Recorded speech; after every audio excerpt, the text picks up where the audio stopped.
Okay, so this crazy story happened in Texas, and it is the thing of nightmares for someone like me who doesn't particularly like snakes. This woman, right? Her name is Peggy Jones. She's living in Texas, and she's on a tractor mowing her property, right? She's got like this, rural property. She's in the back of the property. Her husband's in the front. They're both on tractors. And out of nowhere, a snake drops out of the sky, lands on her arm, and promptly coils itself around her forearm, squeezing tight. And so freaked out, as I guess a snake could be, he starts like just trying to attack her face. Just imagine that snake coming right at you over and over again. And he's hitting her glasses and hitting her glasses. And she's screaming her head off. And she's like trying to flail her arm to get it off, as you would, right? You would be like, don't get off of me. But the more she flung her arm around, the tighter it was squeezing and the more it was attacking her. And then the next thing that happens is she's like zigzagging on the tractor. She's trying to scream for her husband, but he can't hear her. Out of nowhere, again, comes a hawk.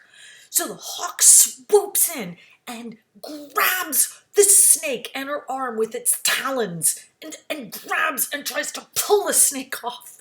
And that doesn't work. So it comes around again and comes in for another swoop. It does this 4 times. And the whole time, the snake is jabbing at her, jabbing at her, jabbing at her. And she's like trying to keep it away from her face. Oh my God, the whole thing is so terrifying.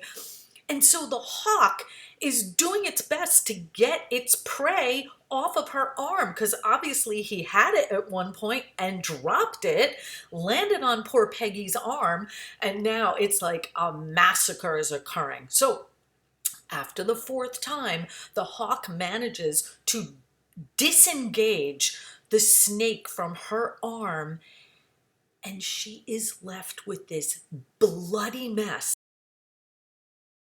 She can't tell if any of it's snake bites or what. It's just all cuts and puncture wounds, basically from the hawk's talons and maybe the hawk's beak, actually, as the hawk that was trying to like get the snake off of her. So she gets off her tractor. She gets her husband's attention. I guess he sees her bloody arm.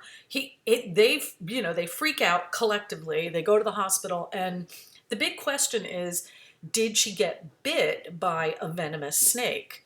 They estimated the snake was about 4 feet long. I guess she was able to identify it, and it was in fact venomous because some of the venom was on her eyeglasses. Good thing, right? Wearing eyeglasses. She had like chip marks in the glass on her glasses from the snake fangs. There we go again. Coming at her face, which could have been her eye if she hadn't have had glasses on, or if she, would, whatever. I mean, it could have been more disastrous than it was. So anyway, so she goes to the hospital. Her whole forearm is all bandaged up. They determined that she would have like been showing signs of being poisoned by the snake had the snake actually bit her. And that was it. And they basically sent her home. I gotta wonder, like, you get sent home from the hospital for something like that. I would hope that they would give her some kind of like sedative, or I don't know, a Xanax, something, because she says in some of the news interviews that she's having nightmares and she can't sleep, or every time she falls asleep, she has like a reoccurring. I mean, like, sometimes I ride a skateboard, right? And so if I almost fall off of my skateboard, or maybe I took like a little, I might have that happen to me, like as I'm falling asleep, this kind of like drifting off and like, oh, I fell off my skateboard.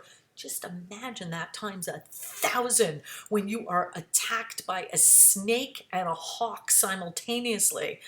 How is this woman ever going to get any sleep? I think she needs some therapy. She totally has PTSD, and I wish her well. I'm so, so sorry that this happened to her, but it really is like it's like a lightning strike for that to happen. So, I'm not worrying about it happening to me here in good old Jersey City.